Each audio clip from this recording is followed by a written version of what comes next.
नमस्कार, न्यूज के इकलौते फैमिली शो न्यूज की पाठशाला में आप सभी का स्वागत।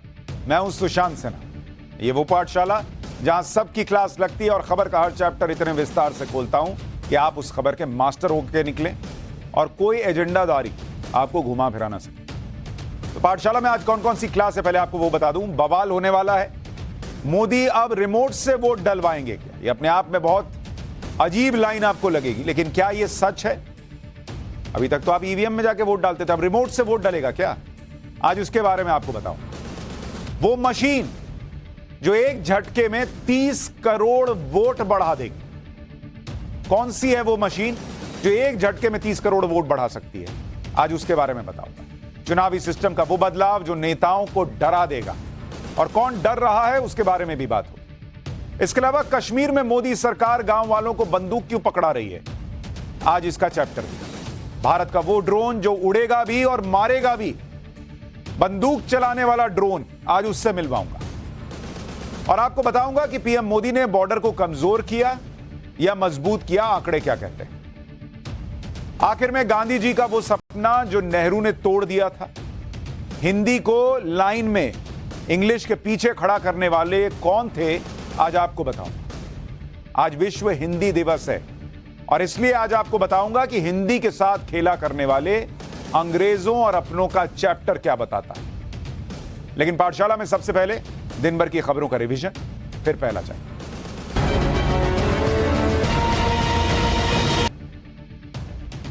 राहुल गांधी की जो भारत जोड़ो यात्रा चल रही है, अब उसकी पंजाब में एंट्री हो गई। राहुल गांधी ने आज अमृतसर के गोल्डन टेंपल में मत्था टेका, केसरी पगड़ी पहने हुए थे और पंजाब में कांग्रेस के विपक्षी दल के नेता प्रताप सिंह बाजवा समेत कई नेता वहां पर थे। राहुल अगले 10 दिनों तक पंजाब में ही रहेंगे और इस दौरान उनकी यात्रा 350 किलोमीटर के करीब होगी। हालांकि वो अपना आधे से ज्यादा सफर कार से ही तय करेंगे। इसके पीछे खालिस्तानी संगठनों से सुरक्षा एजेंसीज को मिल रहा इनपुट है कि राहुल गांधी को खतरा हो सकता है।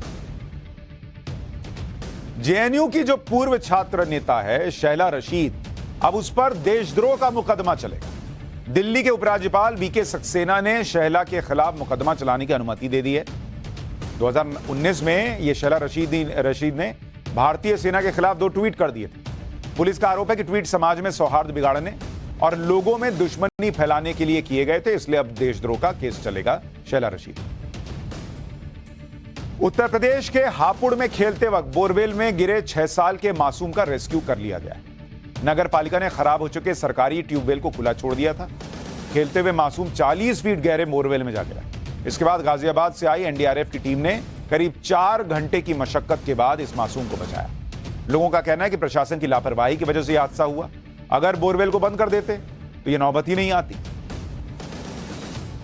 पश्चिम बंगाल में गंगा आरती को लेकर सियासत गर्मा गई। बीजेपी गंगा सागर मेले में गंगा आरती का आयोजन करना चाहती थी। पुलिस ने उन्हें अनुमति नहीं दी। पुलिस ने गंगा सागर तीर्थयात्रियों की भीड़ को आधार बनाकर अनुमति देने से इनकार कर दिया। वहीं बुधवार को मुख्यमंत्री ममता बनर्जी इसी घाट पर गंगा सागर मेले की शुरुआत करने वाली। ऐसे में परमिशन नहीं मिलने से बीजेपी गुस्से में है। बीजेपी प्रदेश अध्यक्ष सुकांता मजुमदार ने ममता बनर्जी पर हिंदू विरोधी होने का आरोप लगाया। 2022 की सबसे चर्चित और विवादों से घिरी फिल्म द कश्मीर फाइल्स 2023 के लिए ऑस्कर्स की रेस में शामिल हो गई। फिल्म के ऑस्कर अवार्ड में सिलेक्ट होने की जानकारी खुद डायरेक्टर विवेक अग्निहोत्री ने दी। फिल्म ऑस्कर अवार्ड के लिए शॉर्टलिस्ट हुई है और पल्लवी जोशी, मिथुन चक्रवर्ती, अनुपम खेर जैसे अभिनेताओं को बेस्ट एक्टर कैटेगरी के लिए शॉर्टलिस्ट किया गया है। जोशी मठ में बदलते हालात के बीच दरार वाले घरों को खाली कराने का नोटिस जारी कर दिया गया है। खाली करवाने के लिए प्रशासन लाउड स्पीकर से अपील कर रहा है। नाराज हैं लोग तो वो एनटीपीसी के खिलाफ विरोध प्रदर्शन कर रहे हैं। असुरक्षित घरों को तोड़ने का सिलसिला एसडीआरएफ की टीम बुलडोजर के साथ जोशीमठ के प्रभावित इलाकों से कर चुकी है और डेंजर जोन वाले जो मकान थे ना, उन्हें खाली करवाया जा रहा है। उधर संकट पर सुप्रीम कोर्ट ने तत्काल सुनवाई से इनकार कर दिया। अब 16 जनवरी को मामले की सुनवाई। अमेरिका के कैलिफोर्निया की सिटी सैंता क्रूज में लगातार बारिश से हाल बेहाल। चारों तरफ सिर्फ पानी का सैलाब है।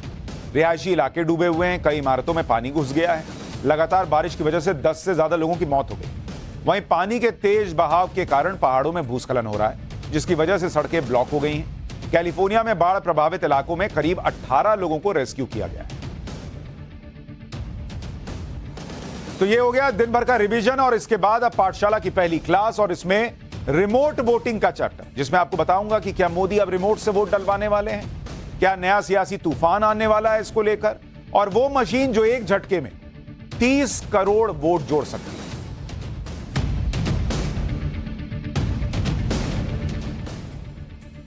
बीते कई सालों से आप ईवीएम को लेकर रोना सुनते आए।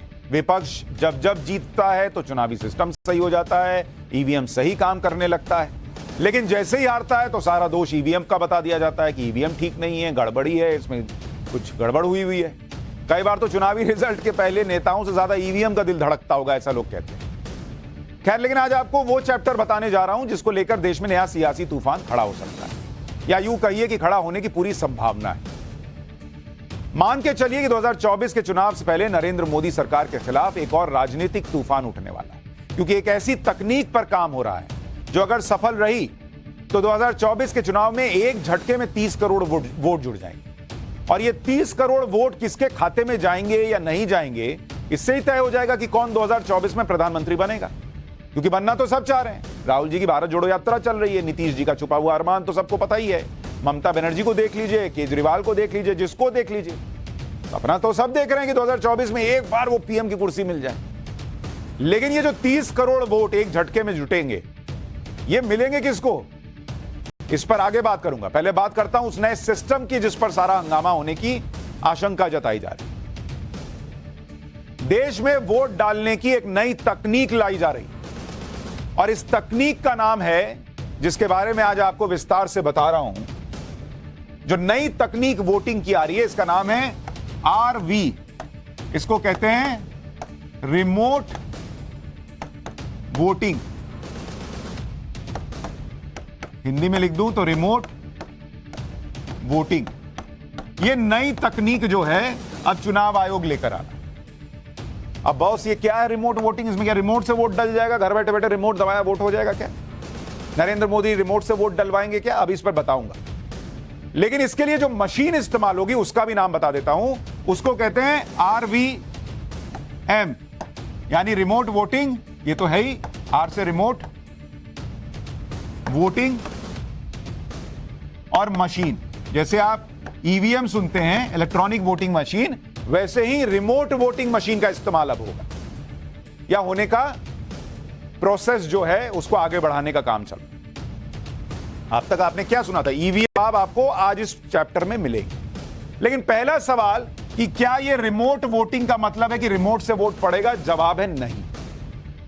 इसमें जो ये आप रिमोट देख रहे हैं, इसका मतलब होता है दूर दराज।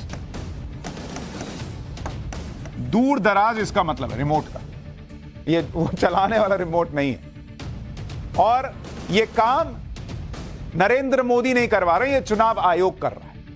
और किसके कहने पर कर रहा है? 2015 में सुप्रीम कोर्ट ने कहा था कि इस पर काम कीजिए, रिमोट वोटिंग, और 2016 से काम चल रहा है। तो इसमें नरेंद्र मोदी का कोई एंगल नहीं है। लेकिन जब माहौल बनेगा, एजेंडा चलाया जाएगा, तो कहेगा नरेंद्र मोदी करा रहे हैं, रिमोट से वोट डलवा देंगे वगैरह वगैरह। तो मैंने आपको बता दिया, रिमोट वोटिंग में रिमोट इस्तेमाल नहीं होगा। क्या इस्तेमाल होगा अभी आगे बताऊंगा। और यह नरेंद्र मोदी ने चुनाव आयोग करा रहा है, सुप्रीम कोर्ट के कहने पर करा रहा है। लेकिन यह हो क्यों रहा है, पहले इसको आपको समझाता हूं। एक काम कीजिए, यहीं पर समझिए। रिमोट वोटिंग का पूरा कॉन्सेप्ट ही चुनाव आयोग इसलिए लेकर आया कि देश का एक बड़ा वर्ग दूर दराज के इलाकों में काम करने या दूसरी वजहों से चला जाता है। ये जो दूर दराज वर्ड आप देख रहे हैं, ये उन लोगों के लिए वोटिंग की प्रक्रिया है जो कहीं बाहर चले और फिर अपना वोट नहीं डाल पाते। जैसे मैं ही जब यहां दिल्ली आया काम ढूंढने के लिए, दिल्ली NCR, तो मेरा वोटर ID बिहार का था, तो मैं बिहार जाके वोट नहीं डाल पाता था, क्योंकि जिस दिन वोटिंग होती थी उस दिन यहां एंकरिंग कर रहा होता था, तो मेरा वोट रह जाता था कई बार, जब तक कि यहां का वोटर ID नहीं बना। लेकिन कई लोग ये भी नहीं बनवाता पाते, तो उनके गृह प्रदेश में वोटिंग हो, लोकसभा की वोटिंग हो, वो वोट डालने जा नहीं पाते और इसलिए उनका वोट जो है वो बेकार हो जाता है। कई बार वो बनवाते ही नहीं है ना, वोटर ID बनवाते नहीं। अब ये समस्या कितनी बड़ी है आप इसको समझिए कि जो लोग अपना वोट नहीं डाल पा रहे हैं क्योंकि वो अपना वोटर ID लोकल जगह पर नहीं बनवा रहे हैं जहां रह रहे हैं। 2019 का लोकसभा चुनाव हुआ, आंकड़ा देखिए आप, इसमें आपको समझ में आएगा कि क्यों चुनाव आयोग ये रिमोट वोटिंग करा रहा है और रिमोट वोटिंग कैसे होगी अभी आगे बताऊंगा। इसमें कुल वोटर जो थे जिन्होंने वोट डाला था 2019 के चुनाव के लिए, जो रजिस्टर्ड थे वो थे 91 करोड़ रजिस्टर्ड वोटर थे। लेकिन जिन्होंने वोट नहीं दिया, ऐसे कितने लोग थे आपको पता है? ऐसे लोग थे करीब 30 करोड़ लोग, 30 करोड़। यानी 2019 के चुनाव में करीब 33% वोट जो है वो पड़ा ही नहीं। कई लोग नहीं आए होंगे, लेकिन बहुत सारे ऐसे लोग थे जो दूर दराज के इलाकों में काम करते थे, अपने गृह प्रदेश से दूर काम करते थे, वोटर आईडी था नहीं, काम छोड़कर जा नहीं सकते थे, तो उन्होंने वोट नहीं डाला और इसलिए 30 करोड़ वोट पड़ा ही नहीं। और इसलिए चुनाव आयोग अब ये रिमोट वोटिंग का कॉन्सेप्ट लेकर आ रहा है। और जिनको ये लग रहा है कि 30 करोड़ वोट नहीं पड़ा तो क्या ही हो गया, बॉस, ये 30 करोड़ का आंकड़ा कितना इंपॉर्टेंट है सुनिए। जितने वोटर्स ने 2019 के लोकसभा चुनाव में वोट नहीं दिया भारत में, उतने दुनिया में किसी देश में कुल वोटर तक नहीं है। कुल वोटर 2016 के आंकड़ों के मुताबिक अमेरिका में कुल वोटर्स की संख्या करीब 18 करोड़ है। तो अमेरिका में जितने कुल वोटर हैं उससे 1.5 गुना तो यहां वोट ही नहीं डाले भारत में। दुनिया के जो सबसे ज्यादा लोकतांत्रिक 20 देश माने जाते हैं, उनके कुल वोटर्स की संख्या मिलाकर 28 करोड़ बनती है, 20 देश का मिलाकर। इसमें जर्मनी भी है, स्पेन भी है, ब्रिटेन भी है, साउथ कोरिया भी है। इन 20 देशों को मिलाकर 28 करोड़ वोटर है और इंडिया में अकेले 30 करोड़ ने वोट नहीं डाला। तो आप 30 करोड़ वोट्स की कीमत समझिए, कोई छोटी बात नहीं है। ये एक तरह से कहिए तो 20 देशों के कुल वोटर से उनकी आवाज को अनदेखा करने जैसा। और इसलिए चुनाव आयोग इस पर काम कर रहा है। नरेंद्र मोदी भी आपको याद होगा बार बार कहते हैं ज्यादा लोग वोट डालिए, ज्यादा लोग वोट डालिए। तो उनकी अपनी इच्छा है कि ज्यादा लोग वोट डालें और वो लोग जो घर से दूर काम करते हैं वो इससे वंचित न रहे। इसलिए पहले समझिए कि आरवीएम से किस किस को फायदा होगा, फिर बताऊंगा ये रिमोट वोटिंग क्या चीज, भला क्या है और ईवीएम से अलग कैसे। देखिए, इसमें फायदा उन लोगों को होगा जो अपने घर से दूर रहने वाले वोटर हैं, जो किसी ना किसी वजह से अपने क्षेत्र में आकर वोट नहीं डाल पाते। जो छात्र उच्च शिक्षा के लिए दूसरे शहर चले जाते हैं वो बेचारे आकर वोट नहीं डाल पाते। वो लोग जिन्हें अपनी नौकरी के लिए शहर बदलना पड़ता है, कई बार उनको छुट्टी नहीं मिलती, तो कैसे जाएंगे वोट डालने। ऐसे मजदूर जो रोजगार के लिए अपना घर गांव छोड़कर शहरों की तरफ पलायन कर गए, उनको फायदा होगा इस रिमोट वोटिंग से। शादी के बाद लड़कियां ससुराल चली जाती हैं, लेकिन उनका वोट अक्सर मायके में उसी इलाके में रह जाता है, तो अपना चुनाव क्षेत्र या तो बदलना पड़ता है या फिर वोट बदलना पड़ता है, या कई बार वो छूट जाता है। इसके अलावा बहुत से नौकरी पेशा लोग जो एक दिन के लिए वोट डालने के लिए अपने घर नहीं जा सकते, उन सबको इस रिमोट वोटिंग से फायदा हो जाएगा। लेकिन किस पार्टी को फायदा होगा ये भी तो सवाल है, किसको नुकसान होगा ये भी तो सवाल है, उस पर आगे आऊंगा। लेकिन आरवीएम के जरिए ऐसे प्रवासी वोटर्स को कवर किया जाएगा जो अपने क्षेत्र आकर वोट डालने की जरूरत होते हुए भी नहीं आ पाते। और ऐसे कितने लोग हैं आपको सुनिएगा तो बड़ा आंकड़ा। लेकिन पहले आपको समझाता हूं अब कि रिमोट वोटिंग का सिस्टम काम कैसे करे। क्या इसमें कोई छेड़छाड़ हो सकती है, ये ईवीएम से अलग कैसे, क्या इसको हैक किया जा सकता है, ये 30 करोड़ वोटर कैसे जुड़ जाएंगे एक बार में। इसको आपको एक उदाहरण से समझाता हूं, जरा इसको समझिए। ये रिमोट वोटिंग काम कैसे करेगी। रिमोट वोटिंग ये कैसे काम करेगी, जरा इसको समझिए। मान लीजिए ये है बिहार, बिहार में चुनाव है, चल रहा है चुनाव। अब आप देखिए कि मान लीजिए यहां पर ये भाई साहब हैं राम खिलावन, राम खिलावन है। एक भाई साहब हैं सुशांत सिन्हा, मैं हूं, मान लीजिए मेरा वोट भी बिहार में है। और एक भाई साहब हैं मान लीजिए स्वप्रेम तिवारी, इनका भी वोट है। ठीक, अब इन 3 लोगों को वोट देना है, बिहार में चुनाव चल रहा है। और ये तीनों काम कहां करते हैं, ये तीनों दिल्ली एनसीआर में काम करते हैं,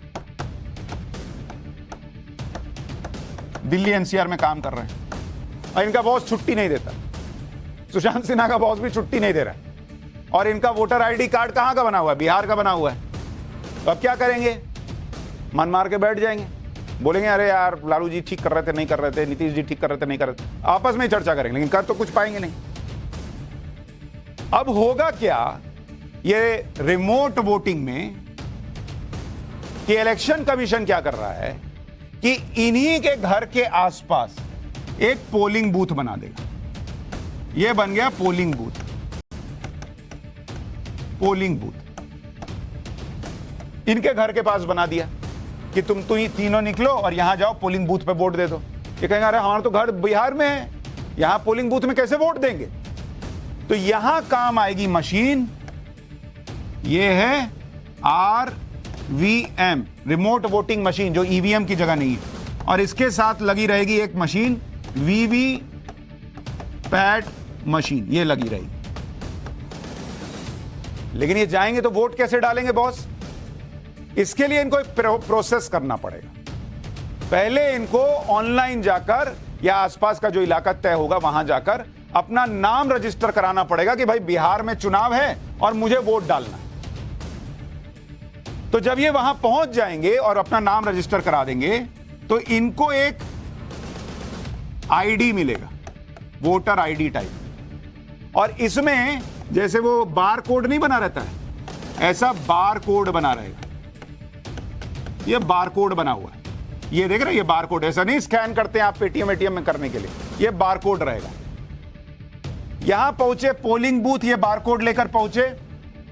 जैसे ही ये बार कोड स्कैन होगा, इसको स्कैन करेगा, जैसे ही स्कैन करेगा, ये राम खिलावन पहुंचे, इन्होंने अपना बार कोड दिखाया, इस बार कोड में तय है कि राम खिलावन छपरा के हैं। जैसे ही यहां होगा, यहां RVM में जो है ये स्क्रीन लगी रहेगी। EVM में क्या होता है, यहां कागज सटा रहता है जिसमें कि नाम लिखा रहता है, ये BSP, ये सपा, ये RJD, ये JDU, ये सब लिखा रहता है, कांग्रेस, बीजेपी। यहां स्क्रीन लगी रहेगी। जैसे ही ये स्कैन हुआ, यहां पर छपरा के जो उम्मीदवार हैं उनके लिस्ट आ जाएगी। राम खिलावन गए, इन्होंने छपरा के अपने एरिया का जो कैंडिडेट है उसको देखा, उसको वोट मारा। यहां VVPAT से एक पर्ची निकलेगी, ये पर्ची में देखेंगे कि अच्छा मेरा वोट ठीक से पड़ा कि नहीं पड़ा, लेके घर गए। इसके बाद सुशांत सिन्हा जाएंगे। सुशांत सिन्हा आरा के रहने वाले, इनका वोट कैसे पड़ेगा? इसमें तो छपरा का नाम आ रहा था। सुशांत सिन्हा को एक और अलग आईडी कार्ड मिला हुआ, उसमें अलग आईडी का स्कैनर बना हुआ है। सुशांत सिन्हा का इन्होंने अपना दिखाया, वहां पर स्कैन हुआ। अब जो है स्क्रीन पर छपरा वाला नाम मिट जाएगा और यहां आरा वाला नाम आ जाएगा। तो अब आरा वाला वोट डालेंगे। ये स्वप्रेम तिवारी गए, इनका पटना का वोट है, ये गए, इन्होंने स्कैन किया, यहां इनके स्क्रीन पर अब पटना का वोटर का कैंडिडेट का नाम आ गया। इस तरह से ये जो RVM मशीन है, इसमें 72 इलाकों के वोट पड़ सकते हैं एक साथ। 72 इलाकों के वोट पड़ सकते हैं, 72 कॉन्स्टिट्यूएंसी के। इसलिए यह बहुत कमाल की चीज है। EVM में एक पर्चा, एक कॉन्स्टिट्यूएंसी, RVM में एक स्क्रीन, 72 कॉन्स्टिट्यूएंसी। और इसमें यह भी हो सकता है कि यहां लाइन में राम खिलावन बिहार के हों, सुशांत सिन्हा हो सकता है राजस्थान के हों, स्वप्रेम तिवारी उत्तर प्रदेश के हों, और तीनों जगह का वोट अलग अलग जो लोग हैं वो जाके और वहां वोट डाला। इतने कमाल की चीज जो है ये लाई जा रही है, जबरदस्त चीज है। और इससे वो सारे लोग जो अपने प्रदेश से बाहर हैं, वो सारे लोग वहीं पर रहते हुए, जहां पर वो काम करते हैं, जहां वो रहते हैं, वहीं पर अपना वोट डाल सकते हैं। अब इसका इस्तेमाल कैसे कर सकते हैं आप, वो आपको बता देता हूं। रिमोट वोटर को एक तय समय में ऑनलाइन या ऑफलाइन आवेदन के लिए रजिस्ट्रेशन करना होगा, जो मैं अभी आपको बता रहा था। जो लोग इंटरनेट का इस्तेमाल नहीं जानते हैं, वो अपने इलाके के चुनाव आयोग या चुनाव अधिकारी से संपर्क कर सकते हैं। यहां जहां आपका वोटर कार्ड बना हुआ है या नहीं बना है, तो उस इलाके में जाइए, कहिए मेरा बिहार में मेरा बनाइए, मुझे वोट देना है। इसमें आपकी डिटेल मांगी जाएगी, जैसे वोटर आईडी कार्ड की डिटेल जो बना हुआ है ऑलरेडी। इसके अलावा जहां आप काम कर रहे हैं, जहां रह रहे हैं, उससे जुड़ी जानकारी मांगी जाएगी। इस जानकारी को आपके गृह निर्वाचन क्षेत्र में वेरीफाई किया जाएगा कि आदमी ठीक बोल रहा है कि नहीं। इसके बाद वोटर को एक स्कैन लगा हुआ एडवांस्ड आईडी जारी कर दिया जाएगा, जो अभी मैं अभी बता रहा था ना, स्कैन करते हैं आप, जैसे वो स्कैन लगा हुआ एक आईडी मिल जाएगा, जिसे आप नया वोटर आईडी कार्ड भी कह सकते हैं। इसी जानकारी के आधार पर चुनाव आयोग को रिमोट वोटिंग बूथ की संख्या तय करने में मदद मिलेगी। जब आप रिमोट वोटिंग बूथ पर वोट डालने जाएंगे तब नया वोटर आईडी दिखाएंगे जिसमें वो लगा रहेगा स्कैन के लिए, और स्कैन करते ही आपका वहां कैंडिडेट का नाम आ गया, अपना वोट डालिए, निकलिए, हो गया काम खत्म। 72 निर्वाचन क्षेत्र की वोटिंग यहां पर कराई जा सकती है। अलग अलग शहरों में प्रवासी कामकाजी युवा पर किए गए एक सर्वे के मुताबिक जो आंकड़ा आया वो आपको बताएगा कि ये कितना भारत में रेवोल्यूशनरी होगा अगर ये आ गया। शहरों में बसने वाले 91% प्रवासियों को वोट उस शहर में रजिस्टर्ड ही नहीं है उनका, जहां वो मौजूदा वक्त में रहते हैं। तो सोचिए कितनी बड़ी संख्या है ऐसे लोगों की जो बेचारे वोट ही नहीं डाल पा रहे। हालांकि इसमें से 75% वोटर 2019 के चुनाव में वोट डालना चाहते थे लेकिन डाल नहीं पाए। सर्वे में पता चला कि 73% वोटर्स को नहीं पता था कि नई जगह पर अपना वोट कैसे रजिस्टर करवाना है, तो बनाया ही नहीं, तो वो वोट नहीं डाल पाए। 60% वोटर ये मानते हैं कि अगर वो नए शहर में बस गए हैं तो वहां वोट नहीं डाल सकते, मतलब वो मान रहे हैं कि हम तो डाल ही नहीं सकते, वहां का वोटर आईडी बन सकता है, ये इनको पता ही नहीं है 60% लोगों को। 40% को लगता है कि उनके पास वोटर आईडी होने से कहीं भी वो वोट डाल सकते हैं। तो इस चक्कर में वो रह जाते हैं कि भैया जब लेके जाते कहते अरे यहां का नहीं है, आप जाइए वहां डालिए।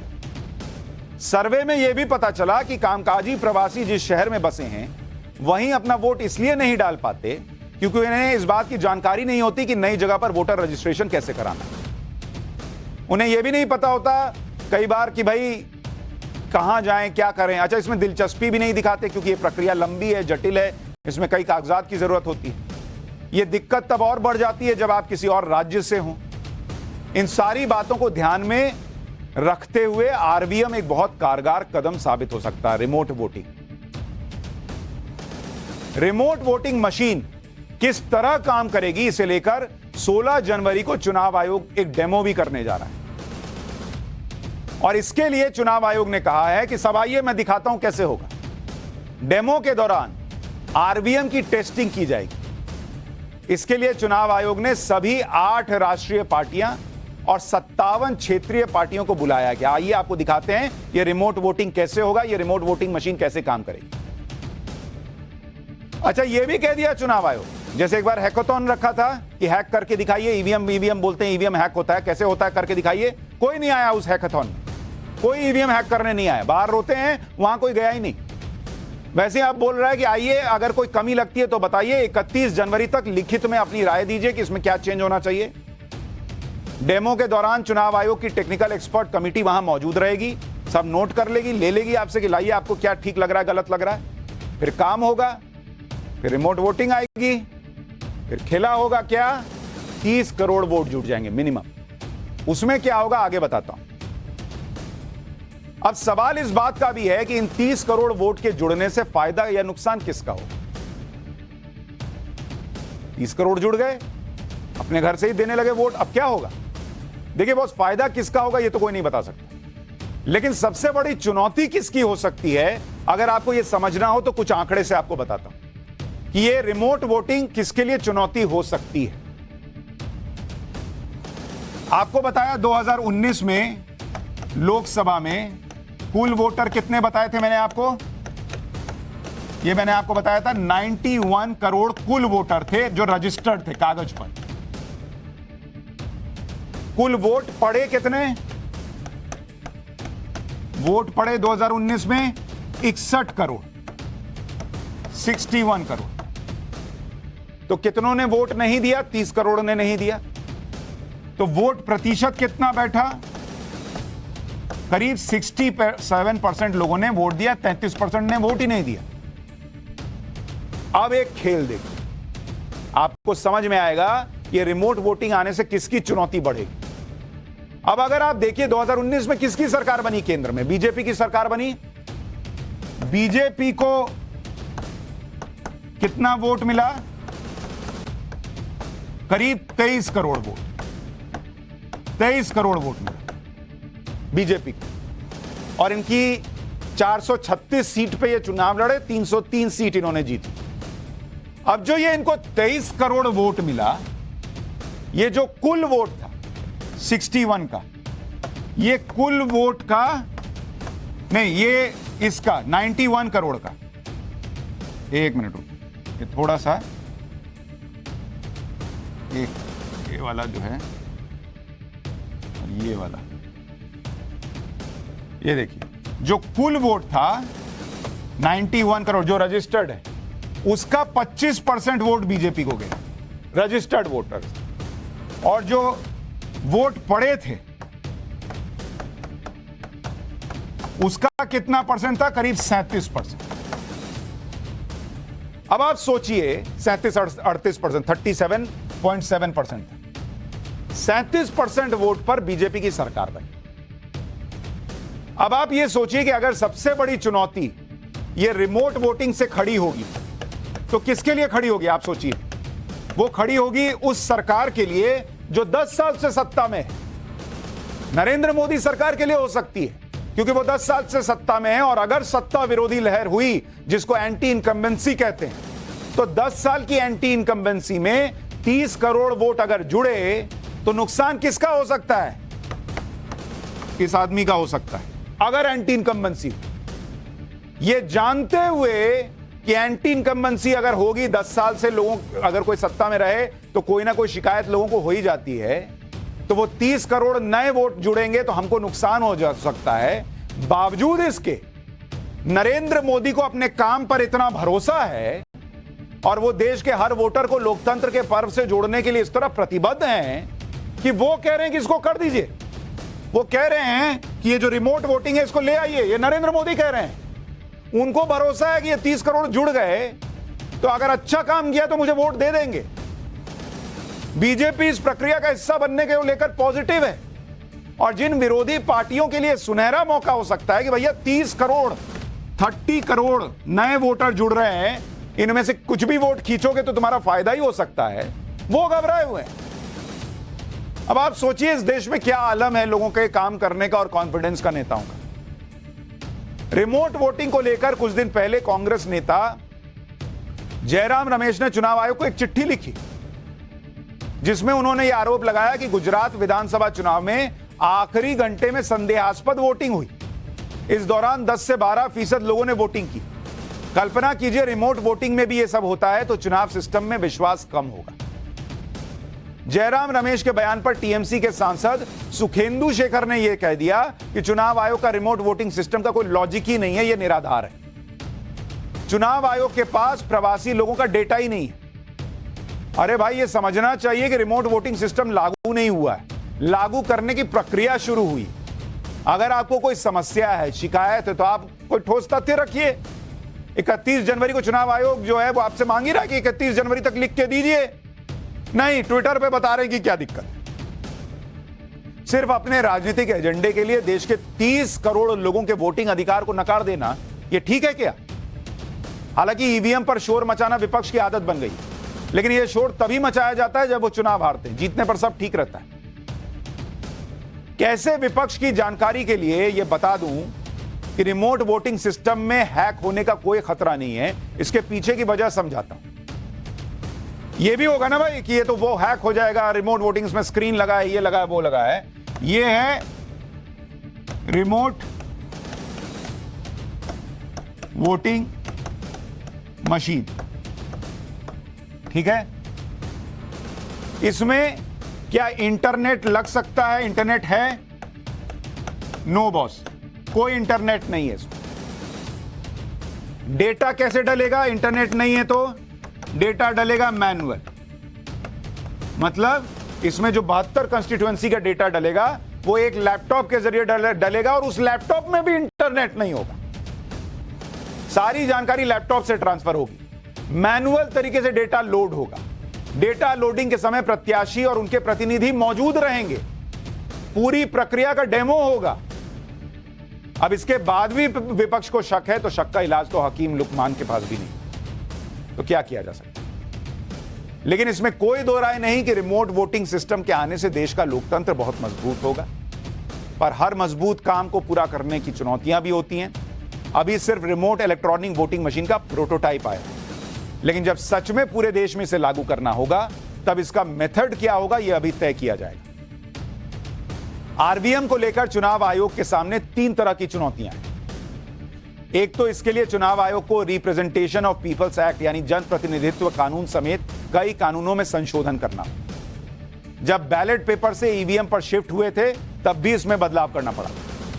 इसके अलावा घरेलू प्रवासी वोटर को भी परिभाषित करना होगा। कोई व्यक्ति किस कारण से और कितने समय से बाहर है, यह सब तय करना पड़ेगा ना भाई। दूसरी चुनौती प्रशासनिक स्तर पर है। इसमें रिमोट वोटर्स की संख्या कितनी है, यह कैसे पता चलेगा। 2011 के सेंसस के मुताबिक कुल प्रवासी 45 करोड़ थे और इसमें अनुमानित वोटर 27 करोड़।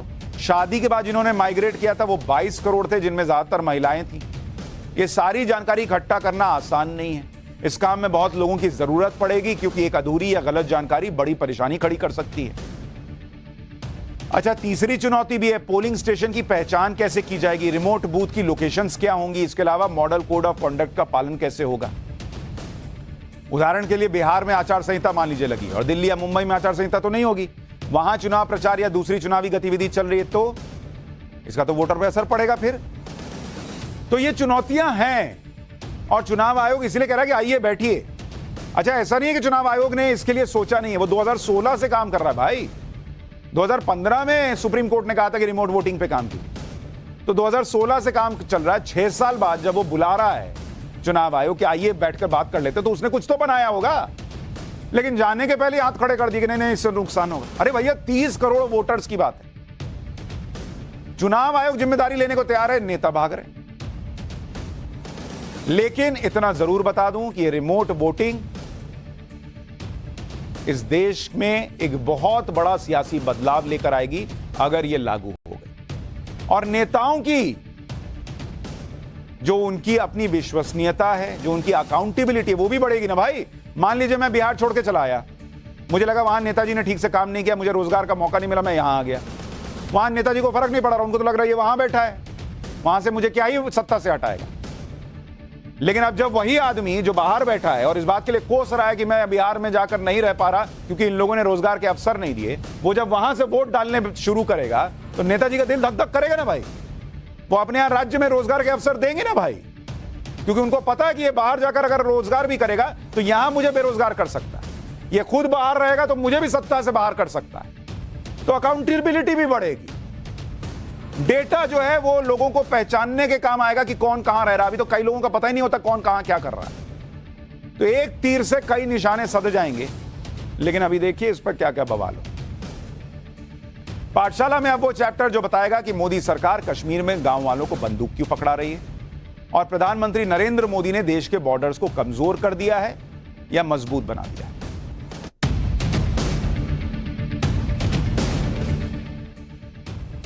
कश्मीर में आतंकियों के हाथ में बंदूक की तस्वीरें आपने देखी होंगी, फौजियों के हाथ में बंदूक की तस्वीरें आपने देखी होंगी, लेकिन आज आपको कश्मीर के गांव वालों के हाथ में बंदूक की तस्वीरें दिखा रहा हूं। ये गांव वाले हैं और ये बंदूकें भी इनकी खुद की नहीं है, बल्कि खुद मोदी सरकार ने इनके हाथ में ये बंदूकें दी। आपके मन में भी सवाल होगा कि गांव वालों को सरकार खुद क्यों बंदूक दे रही है भाई। इसका जवाब आपको विस्तार से आगे दूंगा, लेकिन पहले तस्वीरें देख लीजिए जिसमें कई लोग हाथों में राइफल लिए घूम रहे हैं। कई सदस्यों के साथ ये लोग इलाके में घूम रहे हैं, बंदूक ताने हुए हैं हवा की तरफ। ये लोग हथियार चलाने की बाकायदा ट्रेनिंग ले रहे हैं। अच्छा, कोई वर्दी वगैरह भी नहीं पहने, ऐसा नहीं कि इनकी फौज में भर्ती हो रही। ये लोग ना तो पुलिस के जवान हैं, ना ही अर्धसैनिक बल का हिस्सा हैं। ये लोग किसी गैंग के सदस्य भी नहीं है। ये साधारण गांव वाले हैं जिन्होंने आतंकवाद से मुकाबले के लिए हथियार उठा लिया है। और ये लोग जम्मू कश्मीर के विलेज डिफेंस कमेटी के सदस्य हैं, मतलब गांव की सुरक्षा के लिए एक समिति बनाई गई है, उसके लोग हैं ये लोग। जम्मू के राजौरी के डांगरी गांव में 2 जनवरी को 2 आतंकवादी हमले हुए। आतंकी हमले में 2 बच्चों समेत 7 हिंदुओं की जान चली गई। उस आतंकी हमले के बाद से राजौरी में बॉर्डर से सटे गांव के लोग डरे हुए नहीं हैं, बल्कि अब आतंकवादियों से सीधा लोहा लेने के लिए तैयार हो रहे हैं, आगे आ रहे हैं। गांव के लोग हथियार चलाने का प्रशिक्षण ले रहे हैं ताकि अगर आतंकवादियों से सामना हो जाए तो आतंकवादियों को पलट के गोली मार सकें, उनको बता सकें कि यह मत सोचना बंदूक तुम्हारे पास है। और बंदूक रहने से ही कई बार आतंकवादी को जो है वो समझ में आ जाएगा कि यहां जाना ठीक नहीं। राजौरी के कांदी गांव में तो सीआरपीएफ गांव के विलेज डिफेंस कमेटी के सदस्यों को राइफल चलाने की ट्रेनिंग दे रही है सीआरपीएफ। सीआरपीएफ के अफसर एसएलआर राइफल चलाना तक सिखा रहे हैं। सीआरपीएफ ने कैंप लगाया है, उन लोगों को चुना है जो विलेज डिफेंस कमेटी का सदस्य बनना चाहते थे। एलओसी के पास बसे अलग अलग गांव के 50 से ज्यादा लोगों को सीआरपीएफ ने ट्रेनिंग में शामिल किया है। यानी अब गांव के लोग खुद आतंकवादियों से मुकाबला करेंगे। एक बार ये ट्रेनिंग कैसे चल रही है, क्या हो रहा है, जरा इसको देखिए। ठीक। और इतना मजबूत पकड़िए इसको।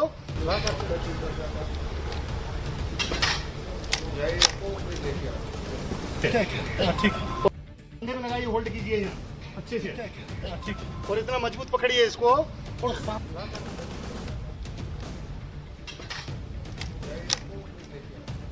अंदर में लगाइए, होल्ड कीजिए यहाँ। हार नहीं मानूंगा, जीत के ही ठानूंगा, उन आतंकवादियों को मार के ही जानूंगा। ये जज्बा लेकर आप देख सकते हैं कि यहाँ के अंदरोला विलेज के निवासी किस तरीके से उन्होंने हथियार उठा लिए और एक सर्विसमैन इनको ट्रेनिंग दे रहे हैं। और चाहे इनके जिस्म पर वर्दी ना हो, लेकिन इनके हौसले, इनके जज्बा जुनून में कोई भी कमी नहीं है। देखिए, इनकी ने जरूर चप्पलें पहनी होंगी, इनके जूते प्रॉपर नहीं होंगे, लेकिन ये जानते हैं कि अपने इलाके की ना और किस तरह से अपने नजर रखनी है ताकि दुश्मन इलाके में ना आए। क्योंकि जो रिसेंटली हाल ही में डांगरी में अटैक हुआ, जिसमें हमने देखा कि कैसे पहले दिन साल के आतंकवादी 7 बजे के करीब जंगल से उतरकर नीचे आते हैं, ताबड़तोड़ फायरिंग करते हैं, जिसमें 4 लोगों की जान चली जाती है, 6 लोग जख्मी होते हैं, औरतों और बच्चों को भी बख्शते नहीं है। और दूसरे दिन हमने देखा कि किस तरीके से विस्फोट करने के बाद 2 बच्चों की, 4 साल के विहान और 16 साल की सुमाक्षी की जान चली जाती है, और अभी भी 6 जिंदगी और मौत के साथ अस्पताल में लड़ रहे हैं। यही एक वजह है कि इन्होंने डिसाइड किया है कि ये अपने आप को ट्रेन करेंगे, बाकी लोगों को ट्रेनिंग प्रोवाइड करेंगे, ताकि आंख और कान की तरह गांव में खड़े रहें। तो ये गांव वाले खुद ही तैयार हो रहे हैं कि आतंकवादी आएंगे तो उनको बताएंगे कि गोली चलती है, गोली लगती है तो कैसा महसूस होता है। अच्छा, ये भी नहीं है कि ये जम्मू कश्मीर में जो विलेज डिफेंस कमेटी बता रहा हूं, ये व्यवस्था पहली बार नहीं आजमाई जा रही हो, ऐसा नहीं है। 90 के दशक में जम्मू के पहाड़ी इलाकों में बढ़ते आतंकी हमलों के खिलाफ ग्राम सुरक्षा समिति का गठन किया गया। विलेज डिफेंस कमेटी यानी बीडीसी में शामिल होने वाले स्थानीय लोगों को हथियार दिए जाते थे तब भी, और बाकायदा ट्रेनिंग दी जाती थी इसको चलाना कैसे। हर बीडीसी में पूर्व सैनिक, पूर्व पुलिसकर्मी, सक्षम स्थानीय युवाओं को शामिल किया जाता था। उन लोगों को 303 राइफल की ट्रेनिंग दी जाती थी और कम से कम 100 राउंड गोली दी जाती थी। जब जम्मू के इलाकों में आतंकी घटनाएं कम हो गईं, तो ये विलेज डिफेंस कमेटी सदस्यों से हथियार वापस ले लिए गए। पिछले साल मार्च में केंद्रीय गृह मंत्रालय ने फिर से विलेज डिफेंस कमेटी को शुरू करने का फैसला लिया और विलेज डिफेंस कमेटी का नाम बदलकर विलेज डिफेंस ग्रुप यानी वीडीजी कर दिया। वीडीजी के सदस्यों को जो हथियार या गोलियां दी जा रही हैं, वो इसलिए दी गई ताकि सुरक्षा बलों के पहुंचने तक विलेज डिफेंस ग्रुप के जो सदस्य हैं वो आतंकियों को रोक सकें, उनसे लड़ सकें। अब जम्मू के ग्रामीण इलाकों के लोग विलेज डिफेंस ग्रुप में शामिल होने के लिए आगे आ रहे हैं और उनका यही मकसद है कि वह आतंकियों को उन्हीं की भाषा में जवाब दे सकें। जिन्होंने ये हमला डांगरी में किया, जालफा गेट में किया, जब तक उनको हम ठिकाने नहीं लगाएंगे तब तक हमारे दिल में चैन नहीं आएगा। जब से डांगरी में जो हादसा हुआ उसके बाद हमारे को 100% हम दिन भर रात इसी काम के लगे रहते हैं कि अब इनको ट्रेनिंग दें और जगह जगह जहाँ पर नाके हैं, जहाँ से क्रॉसिंग है या कुछ है, उसके ऊपर हम इनको गाइडेंस करते हैं। हमारे जो एक्स सर्विसमैन हैं उनको ट्रेनिंग भी दे रहे हैं। तो हम यही चाहते हैं कि जिस प्रकार ये हमारे पास 303 वीडीसी जो गन है, इनके बदले हमें जो है ऑटोमेटिक गन दी जाए ताकि हम लोग जो है उनका मुकाबला कर सकें। जम्मू कश्मीर के गांव में विलेज डिफेंस ग्रुप के सदस्यों के हाथों में हथियार देखकर एक तरह से इजराइल की याद आ जाती है। इजराइल में मैंडेटरी मिलिट्री सर्विस है, यानी अनिवार्य सैन्य सेवा लागू है। वहां पर महिला हो पुरुष हो, दोनों को सेना में सैन्य सेवा में रहना जरूरी है। पुरुषों को 2.5 साल और महिलाओं को 2 साल आर्मी की ड्यूटी करनी पड़ती है। जम्मू में बॉर्डर से सटे गांव में विलेज डिफेंस ग्रुप के सदस्यों को आर्मी की ट्रेनिंग तो नहीं दी जा रही, लेकिन उन्हें हथियार चलाने की ट्रेनिंग दी जा रही है ताकि वो अपनी रक्षा भी कर सके, अपने आसपास की रक्षा भी कर सके। क्योंकि अगर आतंकवादी हमला हो तो सुरक्षा बलों के पहुंचने तक कम से कम ये विलेज डिफेंस ग्रुप के लोग उनसे लड़ सके, उन्हें रोक सके। राजौरी के लोगों ने आतंकवादियों से आत्मरक्षा के लिए हथियारों की ट्रेनिंग लेनी शुरू कर दी, लेकिन उन नेताओं को दर्द होने लगा है जो आतंकियों को मारो तो उसे हिंसा बताते नहीं थकते। महबूबा मुफ्ती ने पिछले दिनों इस ट्रेनिंग को खून खराबा कह दिया था। एक बार महबूबा मुफ्ती को सुनिए। अगर सब कुछ ठीक ठाक हो गया, अगर हालात ठीक है, तो फिर और फौज क्यों मंगाई जा रही है? फिर यहाँ के लोगों को, लोकल्स को हथियार क्यों दिए जा रहे हैं? तो इसका मतलब यही है ना कि बीजेपी यहाँ की सिचुएशन को कंट्रोल करने में पूरी तरह से नाकाम हो गई है और अब वो फौज के कंधे पे वो बंदूक रख के यहाँ के लोगों को और ज्यादा जो है तंग करना चाहती है और यहाँ खून खराबा और ज्यादा करवा। मतलब जब तक लोग मर रहे हैं तब तक ये लोग कुछ नहीं बोलते। अब वो लोग बंदूक उठाकर आतंकी को मार देंगे तो खून खराबा हो जाएगा। यह खून खराबा होता है। मैडम, जब आतंकवादी AK-47 लहराते हुए फायरिंग करते हैं, वो ग्रेनेड फेंकते हैं, तब खून खराबा नहीं लगता, तब आपको दिक्कत नहीं होती। जब जम्मू के लोग हथियार चलाने की ट्रेनिंग लेते हैं ताकि आतंकवादी को सबक सिखा सके, तो खून खराबे की आशंका आ जाती है। जम्मू कश्मीर की कुछ पार्टियों को, इसमें विलेज डिफेंस ग्रुप के लोगों को हथियारों की ट्रेनिंग में धर्म भी नजर आने लगा है। आज सिविलियन को हथियार देख के सरकार आतंकवाद के खिलाफ लड़ाना चाहती है, तो इसका मतलब सरकार की पॉलिसियां सारी फेल हो चुकी हैं। जो सरकार के दावे थे नया जम्मू कश्मीर आतंकवाद खत्म, वो तो फेल हो चुका है ना। ये तो सरकार को मानना चाहिए, सरकार बुरी तरह से फेलियर है इसके ऊपर। और दूसरा ये है कि हम ये कहते हैं कि जो सेंट्रल गवर्नमेंट है या Bharatiya Janata party lead government जो है, ये इसको कम्युनल इशू मत बनाए। सर, एक सब धर्मों को इसमें शामिल किया जाए। जहाँ जहाँ एक जगह माइनॉरिटी एक तरह की है, दूसरी जगह माइनॉरिटी दूसरी तरह की है, और हम सबको खतरा है। ये जब एक दिन स्टेटमेंट देते हैं कि जनाब हमने सब कुछ ख़त्म कर दिया, कुछ नहीं है, दूसरे दिन कोई ना कोई वाक़ा हो जाता है और बेगुनाह लोगों मारे जाते हैं। तो मैं समझता हूँ कि VDs को स्ट्रेंथन करना चाहिए, लेकिन स्ट्रेटजिकली उनको ट्रेंड भी करना चाहिए और उनको ये भी बताना चाहिए कि ये किस पर्पज़ के लिए है। यहां भी धर्म आ गया कि अगर इनको दे रहे हैं तो हमको भी दीजिए।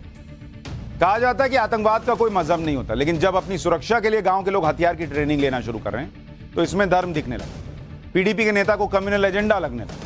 नेशनल कॉन्फ्रेंस करिए कि दोनों धर्म के लोगों को ट्रेनिंग दीजिए। अरे भाई, इसमें धर्म कहां है? जहां खतरा ज्यादा है उन लोगों को हथियार चलाने की ट्रेनिंग दी जा रही है, और ये पहले भी तो होता था और इसका असर ही था कि जम्मू के इलाकों में आतंकवादी घटनाएं कम हुई थी। अब जब कश्मीर में आतंकी अपने नापाक मंसूबों को अंजाम नहीं दे पा रहे तो उन्होंने वापस से जम्मू के लोगों को निशाना बनाना शुरू किया है। इसलिए अब जम्मू के बॉर्डर वाले इलाके में लोगों ने हथियार उठाने का फैसला किया है। इसमें क्या गलत है? बॉर्डर की सुरक्षा को और ज्यादा मजबूत करने के लिए मोदी सरकार कई एडवांस तकनीक का भी इस्तेमाल कर रही है। उसी एडवांस टेक्नोलॉजी में से एक है फ्लाइंग मशीन गन, मतलब हवा में उड़ने वाली मशीन गन। DRDO ने 25 LG ड्रोन को तैयार किया है। ड्रोन में एडवांस मशीन गन फिट है, मतलब ये ड्रोन उड़ेगा और इसी में मशीन गन लगा हुआ है। मशीन गन से 150 राउंड फायरिंग हो सकती है। सिंगल शॉट और ऑटोमेटिक मोड में फायरिंग हो सकती है। बॉर्डर पर घुसपैठ रोकने में आसानी होगी। ड्रोन में लगे कैमरे से सटीक निशाना लगाया जा सकता है। घुसपैठियों को तुरंत मार के गिराया जा सकता है। और अगर मैं आपको इसकी तस्वीर दिखाऊं, जरा यहां डालिए, दिखाता हूं, ये लोगों को जरा समझ में आएगा। ये जो आपको ड्रोन वाला मशीन गन दिखा रहा हूं, ये देखिए, ये नीचे यहां मशीन गन लगी हुई है, देख रहे हैं? ये मशीन गन है और ये ड्रोन है। तो ये नजर भी रख रहा है और ऊपर से गन जो है चलते हुए बंदूक भी चला देगा। तो अब बॉर्डर पर ये है, ये जो आप देख रहे हैं, ये बंदूक है और ये ड्रोन है। अब नीचे उतारने की जरूरत ही नहीं। अगर आतंकवादी दिख रहा है तो ऊपर से देखो भी, उसके मजे भी लो कि देखो कहां तक भागते हो, और फिर चलाओ ऊपर से गोली। बॉर्डर क्षेत्र को लेकर नरेंद्र मोदी सरकार की गंभीरता को समझना हो तो बॉर्डर पर बढ़ते इंफ्रास्ट्रक्चर के बारे में भी जानना चाहिए। अब बॉर्डर पर पहले से ज्यादा सड़कें बन रही हैं, टनल बन रहे हैं, ब्रिज बन रहे हैं। अगर आपको बॉर्डर पर किए गए निर्माण का आंकड़ा बताऊं, साल 2022 में इंफ्रास्ट्रक्चर प्रोजेक्ट पूरे हुए 75, जिसमें 45 पुल और 27 सड़कें थी जो बॉर्डर के इलाकों को जोड़ती। जम्मू और कश्मीर में 20 प्रोजेक्ट, लद्दाख में 18, अरुणाचल प्रदेश में 18, उत्तराखंड में 5 प्रोजेक्ट, सिक्किम, हिमाचल प्रदेश, बंगाल और पंजाब और राजस्थान में कुल 14 प्रोजेक्ट पूरे। यह सिर्फ 2022 में बॉर्डर में बने इंफ्रास्ट्रक्चर प्रोजेक्ट के बारे में बता रहा हूं। चीन के बॉर्डर पर प्रधानमंत्री नरेंद्र मोदी ने जो किया वो आप सुनेंगे तो हैरान रह जाएंगे। क्योंकि इसी की वजह से चीन अब बेचैन भी है। आपको अरुणाचल प्रदेश का उदाहरण बताता हूं, जहां के तवांग में चीन की घुसपैठ को करारा जवाब दिया गया। बीते साल नवंबर में नॉर्थ ईस्ट में सरकार ने 1,60,000 करोड़ रुपए के हाईवे प्रोजेक्ट्स का ऐलान किया, जिसमें 44,000 करोड़ रुपए अकेले अरुणाचल प्रदेश के हाईवे के लिए अप्रूव हुए। यूपीए के जमाने में नॉर्थ ईस्ट के 8 राज्यों में औसतन 600 मीटर हाईवे प्रतिदिन बनता था। नरेंद्र मोदी के आने के बाद नॉर्थ ईस्ट में हाईवे बढ़ाने की स्पीड बढ़कर 1.5 किलोमीटर प्रतिदिन हो गई। मनमोहन सिंह के राज में 2009 से 2014 तक नॉर्थ ईस्ट में 1079 किलोमीटर नेशनल हाईवे बनता था। प्रधानमंत्री नरेंद्र मोदी के कार्यकाल में 2014 से 2019 तक 2,731 किलोमीटर नेशनल हाईवे बना। मोदी सरकार ने बीते 8 साल में बहुत तेजी से इंफ्रास्ट्रक्चर खड़ा किया है बॉर्डर इलाके में। पहले कहा जाता था कि चीन बॉर्डर के इलाकों में इंफ्रास्ट्रक्चर बढ़ा रहा है, लेकिन अब हिंदुस्तान चीन से ही तेज रफ्तार से निर्माण में जुटा हुआ है। और सिर्फ चीन नहीं, पाकिस्तान के बॉर्डर पर भी इंफ्रास्ट्रक्चर बढ़ा। साल 2017 में या 2022 तक, 17 से 22 तक भारत ने चीन सीमा पर 2088 किलोमीटर सड़क का निर्माण किया। इतने सड़क बनाने की लागत 15,477 करोड़ रुपए आई। अब भारत पाकिस्तान सीमा का आंकड़ा भी सुनिए। 2017 से 2022 तक भारत ने पाकिस्तान सीमा पर 1,336 किलोमीटर सड़क का निर्माण किया और 4,242 करोड़ रुपए का खर्च आया। भारत म्यांमार सीमा 5 सालों में 151 किलोमीटर सड़क का निर्माण हुआ है और 5 सालों में देश की सीमाओं पर कुल 3,595 किलोमीटर सड़क का निर्माण हो चुका है, जिसे बनाने में 20,000 करोड़ रुपए से ज्यादा खर्च हुआ। और बॉर्डर पर सुरक्षा मजबूत करने का असर भी दिख रहा है। चीन 3 साल में 2 बार बॉर्डर पर मुंह की खा चुका है। वहीं जम्मू कश्मीर में पाकिस्तान प्रायोजित आतंकवाद की भी कमर टूट रही है। 2005 में जम्मू कश्मीर में 1,990 आतंकी घटनाएं हुई और 917 आतंकवादी मारे गए। वहीं 2022 में सिर्फ 191 आतंकवादी हमले हुए और 142 आतंकवादी मारे गए। यानी आतंकवादी घटनाएं कम हुई और आतंकवादी ज्यादा मारे गए। यानी सीमा पार से आतंकी घुसपैठ नहीं कर पा रहे और जम्मू कश्मीर में आतंकी हमले को अंजाम नहीं दे पा रहे। और यह बॉर्डर सिक्योरिटी को मजबूत करने का असर जम्मू कश्मीर से लेकर नॉर्थ ईस्ट तक में दिख रहा है। बॉर्डर को सुरक्षित करने के लिए ग्रामीणों को हथियारों की ट्रेनिंग दी जा रही है, इंफ्रास्ट्रक्चर बढ़ाए जा रहे हैं। लेकिन उससे भी बड़ी बात, जिन जवानों के कंधे पर सरहद की सुरक्षा की जिम्मेदारी होती है, उन्हें ट्रेनिंग दी जा रही है। अग्निवीर की ट्रेनिंग 1 जनवरी से देश में शुरू हो चुकी है। सेना अग्निवीरों के पहले बैच को अलग अलग जगहों पर प्रशिक्षित कर रही है। आपको 2 जगह की तस्वीर दिखा रहा हूं, पहली महाराष्ट्र के अहमदनगर की और दूसरी हैदराबाद की। दोनों जगह पर कुल मिलाकर 4,000 अग्निवीरों की ट्रेनिंग भी शुरू हो चुकी है। ये अग्निवीर ही आगे चलकर देश की सरहदों की सुरक्षा भी करेंगे। तो तैयारी पूरी है और इसीलिए आस पड़ोस में जो है उनको दिक्कत हो रही है। अलग अलग भाषाएं भाई चीन ने किया, और ऐसे लोग जो ये कहते हैं अंग्रेजी के बिना हम दुनिया से जुड़ नहीं पाते, भैया चीन का विकास देख लो, मैंडरीन है और वो विकास कर रहा है। जापान ने किया, रशिया ने किया, जर्मनी ने किया, सब ने किया। लेकिन यहां भारत में हिंदी को पीछे खड़ा कर दिया। सोचिए। पाठशाला में आज के लिए इतना ही।